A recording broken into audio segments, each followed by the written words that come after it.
Elite test 5ஆம் நாள் ஆட்டம் ஒரு த்ரில்லர் படத்தை பார்ப்பது போல் அமைந்தது. கிளைமேக்ஸ் வழக்கம் போல சொதப்பலா முடிஞ்சாலும் கோலி என்று காட்டிய அணுகுமுறை மிகவும் தைரியமான ஒரு பிரேவ் அப்ரோச், ஒரு டேரிங் அப்ரோச்.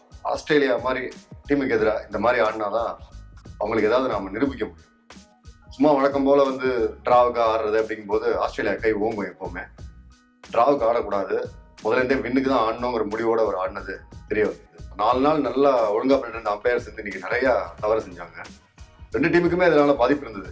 முதல் நாள் 290 ரன்களுக்கு 5 விக்கெட் என்று நிலைமையில் ஆஸ்திரேலியா இருக்கும்போது டிக்ளேர் செஞ்சிருவாங்க எதிர்பார்த்தோம். டிக்ளேர் பண்ணிட்டாரு மைக்கேல் கிளார்க். ஏன்னா அவர் ஒன்றும் வெற்றி இல்லை தோல்வி அந்த மாதிரி அப்ரோச் உள்ள ஒரு கேப்டன். முதல்ல இன்னிங்ஸ் ஆரம்பிக்கும் போது ஆஸ்திரேலியா கொஞ்சம் ஆக்ரோஷமாக தான் ஆரம்பிச்சாங்க. ஷிகர் தவான் 9 ரன்கள் எடுத்தார். அந்த சமயத்துல மிச்சல் ஜான்சன் ஒரு பவுன்சர் போட ஷோல்டர்ல பட்டு விக்கெட் பட்ட கேட்ச் போச்சு. அம்பையர் கையை தூக்கிட்டார். ரொம்ப கான்ட்ரவர்சியல் டிசிஷன். ஃபைனல் டே இன்னைக்கு இது மாதிரி ஒரு டிசிஷன் கொடுக்கறது எப்படின்னு தெரியல. Murali Vijay very solid. அவர் அப்ரோச் இன்னைக்கு ரொம்ப சாலிட். அவர் ஒண்ணுமே ஆஸ்திரேலியாவில் பண்ண முடியல. அப்பப்ப சில பீட்டன் அதெல்லாம் ஆனா கூட அவர் மொத்தமா ஒரு அப்ரோச் டெக்னிக்லாம் வேற லெவலுக்கான பேட்ஸ்மேனா அவர் வளர்ந்துட்டு இருக்கிறத காமிச்சிருக்கு.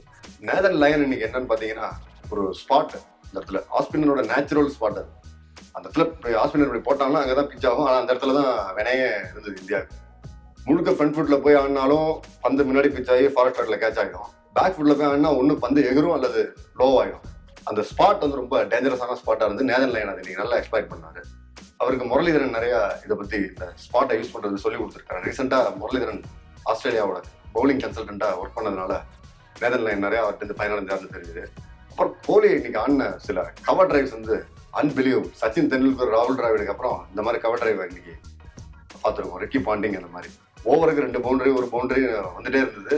என்ன ஃபீல்டு செட் பண்ணாலும் முடியல. குறிப்பா முரளி விஜய் லாங் ஆன்ல ஃபீல்டர் இருந்த போதே இறங்கி தூக்கி 6 அடிச்சார்.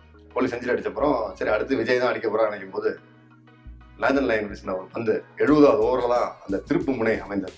சிக்கல நேர பேட்ல வாங்கினாரு. ஏற்கனவே 3 முறை கொடுக்கல. அம்பையர் கையை தூக்கிட்டாரு. முரளி விஜய் அவுட்.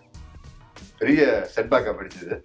இவர் அஜிங்கியா ரஹானே வராரு. அதே ஓவர் 6வது பால்ல முன்னால இப்படி ஆடுறாரு. அந்த ரஃப்ல பட்டு பால் படுது. இவர் பேட்டை ஒதுக்கிட்டாரு. ஆனா பந்து பேட்ல பட்டு கேட்ச் போகுது. எல்லாம் பயங்கரமா அப்பீல் பண்ணணும்னு அம்பையர் கையை தூக்கிட்டாரு. நாட் அவுட் கொடுக்கப்பட்டது. இது ஒரு முக்கியமான திருப்புமுனை இந்த இன்னைக்கு நடந்ததுல. சஹா அவுட் ஆன அப்புறம் கூட கோலி கிரீஸ்ல இருக்காரு. ஆனா கோலி என்ன நினைச்சாருன்னா சரி கரண் சர்மா இறங்கினோட கரண் சர்மாட்ட சிங்கிள் எடுத்து கொடு, நான் பாத்துக்கிறேங்கிற மாதிரிதான் அப்ரோச் இருந்தது.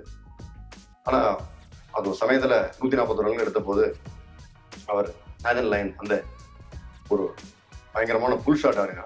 அது 6 எப்படி நினைத்து கொண்டு இருக்கும் போது பவுண்டரியில மிச்சல் மார்ஸ் அதை கேட்ச் பண்ணிக்கிறார். அந்த ஷாட் ஆக்சுவலி அவர் எய்ம் பண்ணது ஸ்கொயர் லெக்ல பந்து கீழே இறங்கி பிச்சாய் அடிக்கணும் போனோங்கிற மாதிரி, பவுண்டரி போனோங்கிற மாதிரி தான் எய்ம் பண்ணாரு. Never aim for 6. ஆனா பந்து கொஞ்சம் வேகமா வந்துட்டதுனால அவர் டாப் எட்ஜ் எடுத்து விட்டுகேட்ல போயிடுச்சு. So he got out. So அதோட இந்தியாவோட எல்லா இதுவும் முடிஞ்சு போச்சு. 315 ரன்களுக்கு இந்தியா ஆல் அவுட் ஆனது. ஆனால் இந்த டெஸ்ட் போட்டி இது உண்மையிலுமே தோல்விதானா என்றால் தோல்வி அல்ல. இது தோல்வியில் ஒரு வெற்றி தான். ஒரு சைக்கலாஜிக்கல் பாயிண்ட், ஒரு ஸ்கோர் ஓவர் அகேன்ஸ்ட் ஆஸ்திரேலியா.